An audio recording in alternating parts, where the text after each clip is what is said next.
ఈరోజు తెలుగు జాతి అన్నగారు మా నాన్నగారు విశ్వవిఖ్యాత తెలుగుదేశం పార్టీ వ్యవస్థాపకులు స్వర్గీయ శ్రీ నందమూరి తారక రామారావు గారి 23వ వర్ధంతి. ఈ భూమి మీద అందరూ పుడతారు గెడతారు కానీ అందరూ మహానుభావులు కాలేరు. ఒక మనిషి మహోన్నత విజయపథంలోకి నడవాలంటే, అత్యున్నత శిఖరాలకు ఎదగాలంటే సత్సంకల్పం కావాలి, అభివృద్ధి దీక్ష పోనాలి, నీ దారిలో నువ్వు నడవాలి. ఆయన ఎప్పుడు ఒక స్ఫూర్తి ప్రదాత, ఆయన ఒక ఆదర్శం మొత్తం అందరికీ, తెలుగు జాతికే కాదు. ఆయన మొత్తం ఏవైతే ఆనాడు పథకాలన్నీ ప్రవేశపెట్టారో ఎంతో ముందు చూపుతో విప్లవాత్మకమైన పథకాలన్నీ, వాళ్ళు ఏ పార్టీ ముందుకొచ్చినా, ఏ నాయకుడు ముందుకొచ్చి గొంతు చిచ్చుకున్నా అవన్నీ ఆయన ప్రవేశించిన పథకాలు కాపీ కొట్టి పరిపాలన సాగించినోడే అన్న విషయం మనం మర్చిపోకూడదు.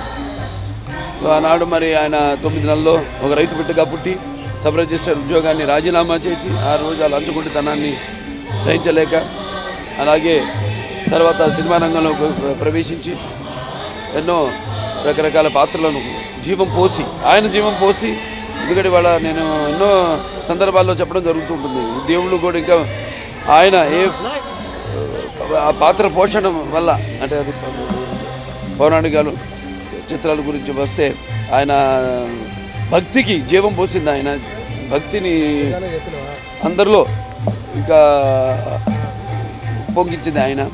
అలాగే ఆయన చేసిన రకరకాల పాత్రలు, ఆ పాత్రల యొక్క మరకాయ ప్రవేశం చేసి వాటిలో ఏ ప్రజలైతే ఆయన ఉన్నత స్థానాన్ని చేకూర్చారో మరి వాళ్ళ రుణం తీర్చుకోవడానికి ఆనాడు తెలుగుదేశం పార్టీని స్థాపించి 9 నెలల్లో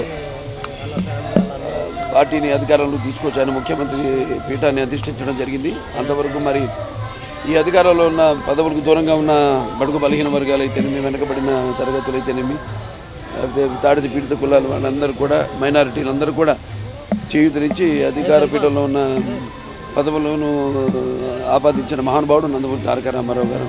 అలాగే మహిళలకు ఆస్తిలో సమాన హక్కుల విషయంలో అయితేనేమి, లేకపోతే మహిళలకు ప్రత్యేకమైన విశ్వవిద్యాలయం అయితేనేమి, ఇలా ఎన్నెన్నో విప్లవాత్మకమైన పథకాలను, సంస్కరణలను తీసుకొచ్చి సమాజంలో అన్ని వర్గాల వారికి వాళ్ళ అభ్యున్నతి కోసం పాటుపడిన మహామనిషి నందమూరి తారక రామారావు గారు.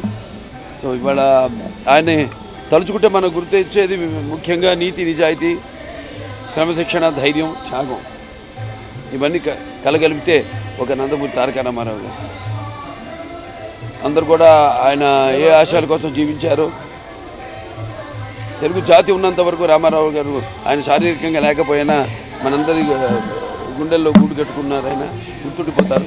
అలా ఆయన ఏ ఆశయాల కోసం జీవించారో, ఏ ఆశయాల కోసం తపనపడ్డారో వాటిని దృష్టిలో ఉంచుకుని ఆయన్ని స్ఫూర్తిగా తీసుకుని మనం అందరం ముందుకు సాగాలని, తెలుగు వాళ్ళు ఎక్కడున్నా సరే, ఎవరైనా సరే, ఎక్కడున్నా సరే అందరూ కూడా కలగొలుపుగా ముందుకు ఆయన స్ఫూర్తిని తీసుకుని ముందుకు సాగాలని మనస్ఫూర్తిగా కోరుకుంటున్నాను.